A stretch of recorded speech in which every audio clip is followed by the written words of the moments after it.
Reason I want to have this meeting too is that I felt like my LR, even before I took the test, was so good. Like with everything in your study guide, like it really helped me. Like I feel like I just understood that section so much better. And in the test, that was like probably the easiest section for me, which was really weird because that was like the worst section for me before. So I felt pretty good about that. So Awesome. thank you. Of course. Of course. I'm Yeah. glad it helped. Yeah. And I'm also taking it in November because I kind of freaked out before. So I registered for the November one. Now I kind of, not that I regret it, but I feel like I really didn't need to do that because I feel pretty good about the test. So I've just been studying like not as much as I was studying before, but I'm just like going over some stuff like daily. But I feel like I'm just gonna see my score because you don't have much time in between, and then just decide whether I'll take it or not, I think.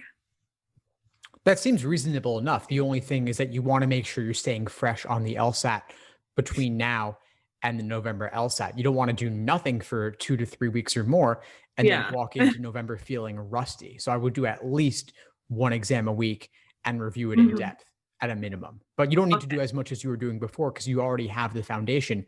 You already have the benefit of all your previous prep up to this point. Yeah. If anything, I feel like the only thing I'm gonna be going in depth is probably reading comp because that section was like horrible. Yeah. Like the only reason I think I would take it again is because of reading comp. Mhm. Like Yeah.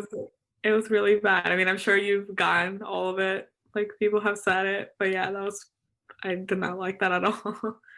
Well, that's great to identify and note, though, then is okay. So, if reading comp is an area that gives you more trouble, what can you do between now and November to really focus on reading comp and ramp up your score even more? You could increase on the November LSAT just from staying fresh on your other prep, especially the logical reasoning. And congrats on all your success there, by the way. And then just a little bit more on reading comp, too. And so, I've been doing a lot of reading comp deep dives lately in the course. I did one last week. I did another a few weeks before that. I'll be doing more of those in the lead up to November. So make sure you attend and take the insights from those classes around going in depth on passages. Have you attended any of those? Yeah, and the one you did last week, I did the questions afterwards, like some of the we didn't do in the meeting. And I felt like in the meeting I understood everything and I just got the questions wrong. And I don't like that's what like makes me so mad. It's just that I feel like even when I do understand the passage, I still don't get the correct answer. I just like it's really frustrating.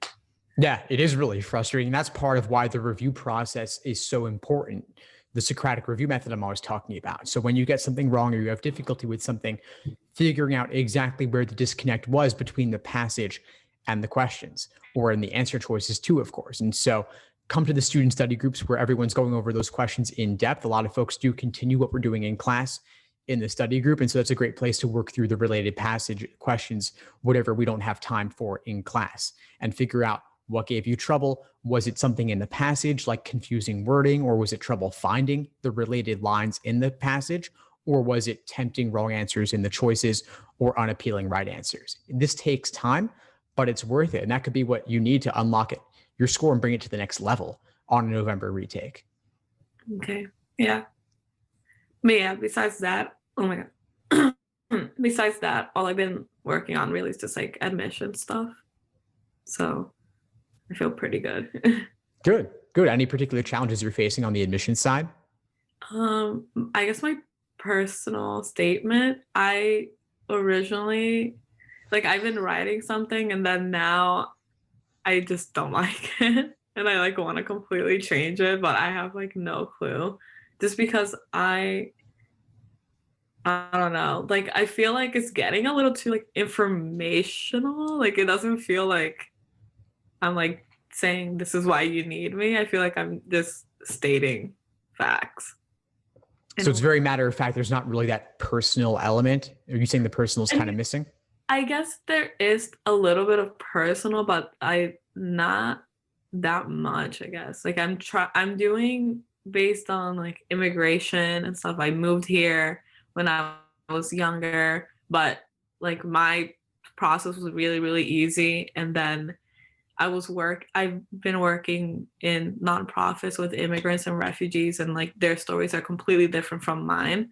So I'm just like showing like the difference, I guess. But that's really the only personal thing, and I don't think I went really deep into that. But I don't want to go deep into that because I just feel like it's boring and like my story. So it's just me basically telling other people's stories, and it's more like I don't know, like people from here have it hard because XYZ, and then like I don't know, it just doesn't feel like that good.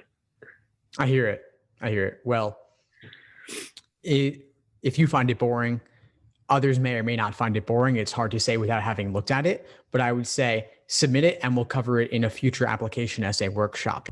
I'm running them especially frequently this fall, of course, because it's admission season. We're actually having one tonight, so make sure you attend that. I've also run at least 7 or 8 inside the course previously, and so you can see examples of good drafts, less good drafts, and how to improve them. We're all giving feedback on everyone's statements to make them as good as possible. And so I do want to make sure you're telling your story because it doesn't have to be boring.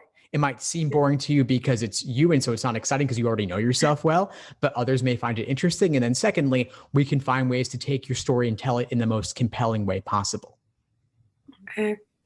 So send it over. Yeah. Okay, I'll do that. And make sure to attend the workshop tonight so you can see what other people are up to. Yeah, I will. Anything else for today, Bianca? No, that's pretty much it. Just awesome. Yeah, just a thank you because I felt really good in that test. Like the only thing was probably reading comp, but I think I did adequate guesses.